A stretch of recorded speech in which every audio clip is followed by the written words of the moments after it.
మార్కాపురం జిల్లా కేంద్రంలోని స్థానిక ప్రెస్ క్లబ్లో బీజేపీ రాష్ట్ర అధికార ప్రతినిధి డాక్టర్ ఏలూరి రామచంద్రారెడ్డి విలేకరుల సమావేశం నిర్వహించారు.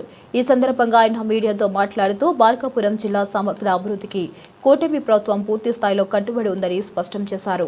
కూటమి ప్రభుత్వం మార్కాపురం జిల్లా చేసి ఎన్నికల హామీని నెరవేర్చింది. గత ప్రభుత్వం చేయకుండా 5 సంవత్సరాలు వెలుగొండం చేయలేదు, చేయకుండా జాతికి అంకితం చేశారు. జిల్లా చేసే అవకాశం వచ్చి ఈ ప్రాంత ప్రజలు వాళ్ళని ఆదరించినప్పటికి కూడా జిల్లా చేయలేదు. ఈరోజు తలలేని మొండెము, మొండెం లేని తల అని పిచ్చి పిచ్చి మాటలు మాట్లాడుతున్నారు. మీరు ఆలోచించుకోండి.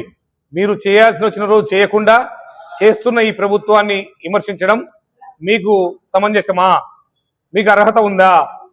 కూటమి ప్రభుత్వం జిల్లాను ఏర్పాటు చేసింది.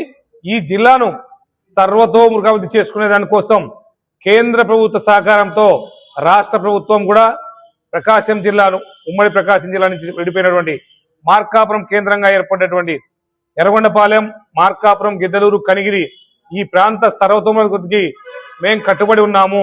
అన్ని రంగాల్లో ఈ జిల్లాను అభివృద్ధి చేస్తాము. అలానే వెలుగొండకు కూడా అతి త్వరలోనే ఈ 2026లో మొదటి టన్నల్ ద్వారా నీళ్లు ఇస్తాం. కృష్ణా జలాలను తీసుకొని ఈ బీడుబారిన మార్కాపురం కొత్త జిల్లా ప్రాంతాన్ని అంతా కూడా సస్యశ్యామలం చేసి ఈ ప్రాంత ప్రజల యొక్క రుణం తీర్చుకుంటాము. కూటమి ప్రభుత్వాన్ని ఆదరించారు.